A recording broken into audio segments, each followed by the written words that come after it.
I entered the most dangerous prison in the world to cut my sentence short. My only goal was to uncover evidence against the serial killer Larry. But soon after I arrived, I noticed everyone staring at me. Their eyes were cold and hostile, and it sent a chill through my body. The day before, my cover had been exposed by my own father. A guard found out and demanded $500,000 to stay quiet. I didn't have the money. The way he looked at me made it clear payback was coming. During yard time, I heard him spreading the word about who I really was. Even the mob boss Kaba looked at me with suspicion. I knew I was in serious trouble. I stood up and got away as fast as I could. I tried to call Linda for help, but the guard had already tampered with my account. I was completely cut off from the outside. When I tried again, danger came right up to my face.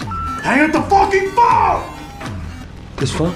I forced myself to stay calm, and my presence alone shut the other inmate down. Back in my cell, fear hit me. What if Larry already knew who I was? The next day, I saw him through the mirror. He sat nearby, watching me closely. I tested him carefully and realized he might not know my real identity. Then he suddenly asked if I had made enemies here or crossed a guard. I told him I argued with one only because that guard had insulted him. I added that the guard was spreading lies, calling him a child killer. Larry snapped back, saying he never forced any girl. Then he told me to meet him in the workshop that night. He said he would reveal the truth. That night, I found him drawing a map covered in red marks. Around him were 21 carved wooden birds. My chest tightened. Why 21 and not 20? Did they mean something more? He didn't answer. He just admired one bird and said he would send them home, have his brother paint them black, and place them on the map. He said it was their way to watch over the dead. At that moment, I realized the number of victims could be far more than 14. Larry described how he ended the lives of 21 girls and how he hid every trace.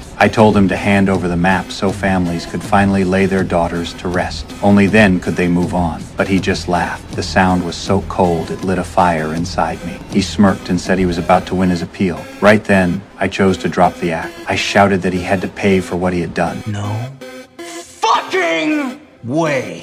You demented fucking monster! He exploded with rage and lunged at me, ready to tear me apart. Guards rushed in and pulled us apart just in time. Back in my cell, we locked eyes through the bars. His stare was darker than the night itself. The next morning, every cell door opened except mine. I shook the bars, but nothing moved. Larry stood outside, smiling at me with pure mockery. Fear washed over me like never before, because I had no idea what he was about to do next.